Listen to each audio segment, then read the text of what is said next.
Hey, what's up? It's Jim, and today I'm going to talk about the film Oliver and Company from 1988. Oliver and Company is kind of an interesting film within the Disney canon, and that is because it is so unremembered. I can speak on that with some authority as I was a kid at the time, hyped to see it because they played What Do I Worry as an actual music video, and one of the few music videos I could really watch, and they play on Nickelodeon and so forth. I was excited for this film. When I watched it before reviewing it, I realized I do not remember this film at all. I don't know if I saw it in theaters. I got the impression I did not. My parents don't remember. Nobody remembers. Remember Roger Rabbit. Remember Land Before Time. People remember all these other classics from my childhood. This movie seems to be a gaping hole of just forgotten. And you could say it's this film's fault, which sort of it is, but also that Disney itself didn't preserve the memory of this. A studio that really likes making money off its back catalog has never really loved making money off of this movie. It wasn't released on home video for like 7 or 8 years. It was actually released on home video after The Lion King came on home video. This came out in 1988. That came out in 1994. Some of its forgottenness is not just because of Disney, but also because Land Before Time came out the same weekend. Although this film ended up making more money than Land Before Time overall, I can't imagine why they released both on the same date. That just doesn't seem like good business to me on either end. Like, why release them like that? But whatever. Most of the time, like, it's like a game of chicken and somebody moves, but I guess Disney was like, what, motherfucker? I'm not gonna move. And that was kind of how it worked, I guess. And I think the thing is although Land Before Time is an absolute classic and is a film that is remembered fairly well by a lot of people and still to this day, and even I got it for my sister for Christmas this past year and she remembered most of it. And if I said, hey, I'll get you Oliver and Company, she'd be like, don't send me your trash, Jim. Okay, well, it's not that bad, but she might have said that. The point being is that I think with Oliver and Company, you have to wonder, why was this film, which was important to eventually launching what would become the Disney Renaissance, the next film was The Little Mermaid. The success of this film let Disney announce they were going to make animated films annually and gave them a lot more confidence in releasing films like The Little Mermaid and Beauty and the Beast and everything like that. But then why is this film so forgotten and not talked about as much as the success that it led to? Oliver and Company is a retelling of Oliver Twist, but set in 80s New York, which is of course one of the most idyllic settings for any animated kids film, in which instead of Oliver Twist being an orphan, he is a cat and his friend Dodger is a dog, and I don't know Oliver Twist that well, but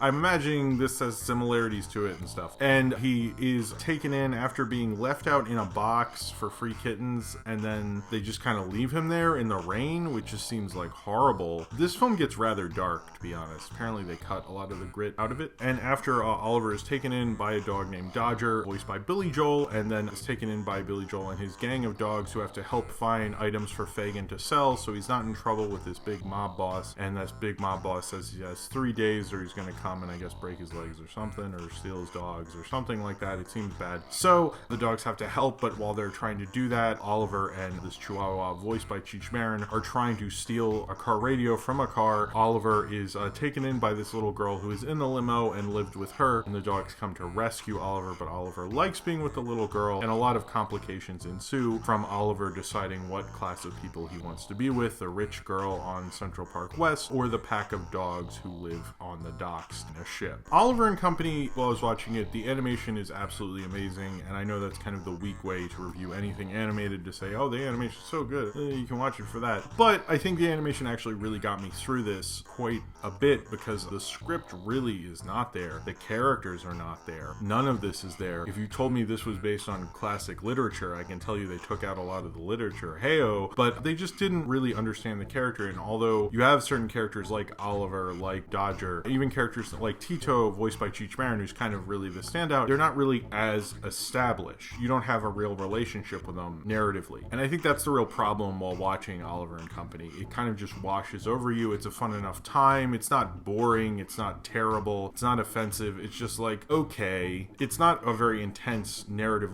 experience. You don't spend a lot of time with the characters. The big show-stopping number, What Do I Worry? Very catchy song. Total bullshit Billy Joel kind of crap. And it's like, I don't really listen to Billy Joel past the age of 12, but I will admit I got that song stuck in my head now, and I like that song when it came out. I was like 4 or 5, but I like loved that song when it came out. Like, What Do I Worry? That's the big song of this movie. They play it twice because they obviously want a big top 40 hit, something that they would learn that was very important. This is kind of the model for what happened business-wise, at least, for the Disney Renaissance. And having a big top 40 hit was important for them. But if you're going to have Billy Joel and it's 1988, I get what you're doing. Why else would you have Billy Joel? You did not get him for his acting skills. They were really pumping this, but narratively, okay, this song is about Dodger. It was originally going to be called Oliver and the Dodger, Oliver and Dodger, or something like that. It's called Oliver and Company. Oliver isn't that nuanced of a character. There's no Oliver song, although there's that opening sequence with a Huey Lewis song. They're really pushing like the 80s top 40 in this. But Oliver is not as well established as a caricature or an idea, very much so. But what makes Oliver so special as a character? If you're watching Oliver Twist, you understand things about him as a person. When you're watching Oliver and Company, you're like, well, he's a cat and he's orange and he's an orphan and he's got spirit. I mean, he's kind of bland. And that's the thing. Like, Dodger gets a song to show, like, he's really cool. He steals hot dogs. He's the kind of leader of the group. He's kind of a con man. He does all these things. You understand what kind of situation Dodger would be in. And then when you look at all the other characters, like Tito, you get who he is. You get certain characters, but for the most part, there's, like, too many, and you don't exactly understand, and they're not totally definable. They're definable in very short little things that don't really work out for the overall story. It's like the leap narratively between Oliver and Company and The Little Mermaid isn't like a leap. It's like jumping between the Grand Canyon in terms of storytelling. Like, holy fuck. I don't know how they did it because this is just like such a weak movie script-wise. It's kind of shocking. And this is the end of the 80s, which was not a great period for Disney whatsoever. Like, at all. People had lost faith in the studio, and watching this is kind of like when people talk shit about animated films and talk shit about Disney films and how they don't mean anything, and it's like this Disney arc and how it's all like this, and these terrible things that you know are just kind of like really prejudiced and not coming from a space of authority or understanding Disney films, or just, you know, watching it while they walk through the family room during Thanksgiving. And Oliver and Company is like that shitty uncle's idea of Disney films, exactly that, because there isn't really anything you can latch onto. The script isn't that good, and frankly, all the product placement, although they do explain it saying, hey, it's New York, there's lots of ads, and I have read the statistics, and I do know if you live in New York, you are hit with more advertising than anywhere else, like in America at least, and that is true. Like, I'm not going to disagree with that, but it did feel like there were a lot of product placements in here from everything, and I think maybe they shouldn't have done it so much, because it's like you're trying to have this aura of authenticity, but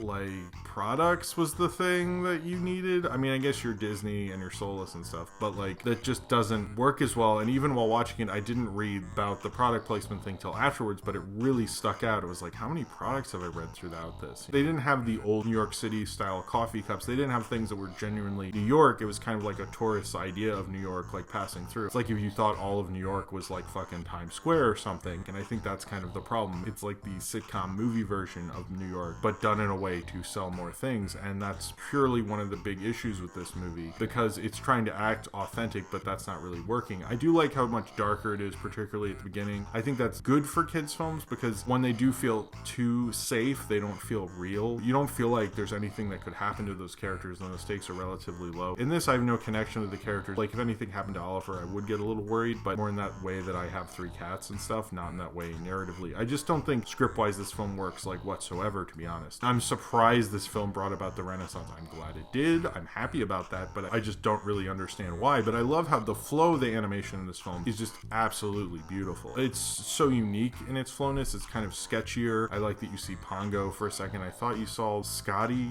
I believe. I thought from Lady and the Tramp on 101 Dalmatians, I thought I saw him in the background as well. So is this in that whole continuity, I wonder? I like the flow of the animation. It is very cartoony. The whole idea of this film is like, it's so hyper stylized. The story is so hyper written. It moves so fast that you feel like you can't catch up. There's sometimes when I watch a Disney film, by the end I'm like, wow, that was, what time is it? Did I see the whole thing? Was this a shortened cut? And this felt like it was just going too fast. I wish they had like slowed down a little bit, because is just moving too quickly. So you really don't get those moments with the characters. If you are comparing this film to Land Before Time, Land Before Time is so much stronger. It's very much like you understand each of those characters, even though there's a character in that film, by the way, that doesn't talk. And I have way more connection with him than I have with any of this stuff, because Land Before Time is so more character driven. And this is the big behemoth animation studio with a huge legacy. And you're like, guys, like, the animation's great, but the story is very underwhelming. The comparison is so striking, it probably made a lot of people doubt them, which I think helped the success of the Disney Renaissance, because when people doubt you, that's almost the better time to make content than when people have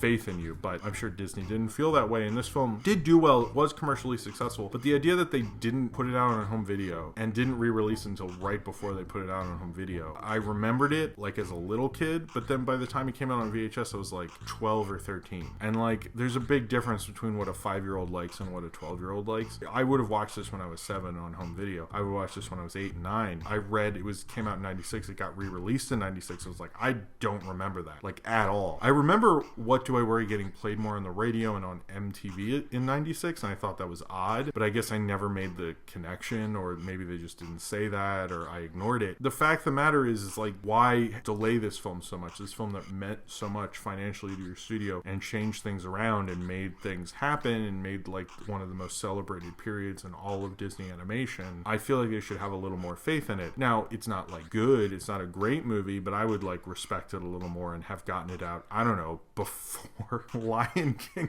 came out. Lion King came out on VHS in 95. None of the voice acting is particularly that great, with a few exceptions, those being Cheech Marin as Tito is excellent. No wonder he came back for The Lion King again. Dom DeLuise as Fagin is really good. He got to improv, which you can kind of tell. I think he's a little more established, but again, it's like there's so many characters in this, you don't get to spend any time with them. But even when you start to like someone, they move on so quickly, you can't really fall in love with them. The real stars, I guess, or whatever, of this film, which are Billy Joel and Bette Midler. Bette Midler, to me, does not make an impression. That's one song she sings is all right, but I was sick of it by the end of it. And then Billy Joel, it was actually all right, but he's kind of like that version of New York that like is actually from New Jersey and wears a New York Yankees cap and is super irritating to deal with kind of thing. And he very much embodies that, but he's good at that, I guess. The thing with Oliver and Company, and I think the reason people bring up the Land Before Time connection is just there is no connection with you as an audience. And you look at a film like Land Before Time, and that is a film that's made a connection with an audience, made a connection with a generation. And I don't take that lightly. I really do believe that.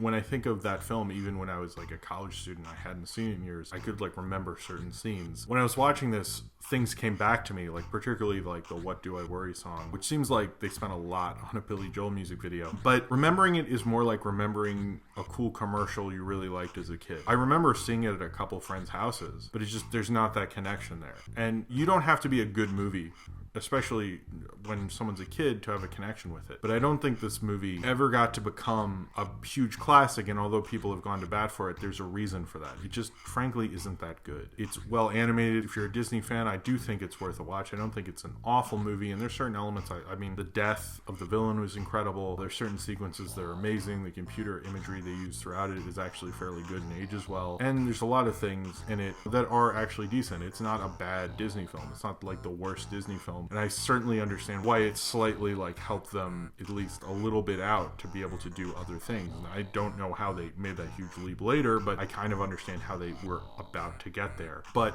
to be honest, if I was running a studio and I had all these films that were winning Oscars and had huge critical acclaim and everyone was loving it, and someone came to my desk and was like, hey, maybe we should get around to releasing Oliver and Company on VHS, I would be like, yeah, I just don't like care. It's not just from a business perspective. It's from a, this movie just overall is fine. It's serviceable, but that's kind of all it is. Overall, watching it now, I was surprised how weak it really is and how kind of forgettable it really is. I was watching clips and trailers of it after it and I go, oh yeah, that happened. It just doesn't leave an impression on you at all. That's kind of what the biggest problem with Oliver and Company is. You have this whole animation studio and their whole catalog that's filled with memories and impressions. They're great films and animated films left on you. And then you have a film that just frankly doesn't do that because it's really not that good. And while looking back on Oliver and Company, I don't really need to question why it's been forgotten because I think this movie is evidence enough. So if you have seen Oliver and Company and you would like to talk about it, then comment below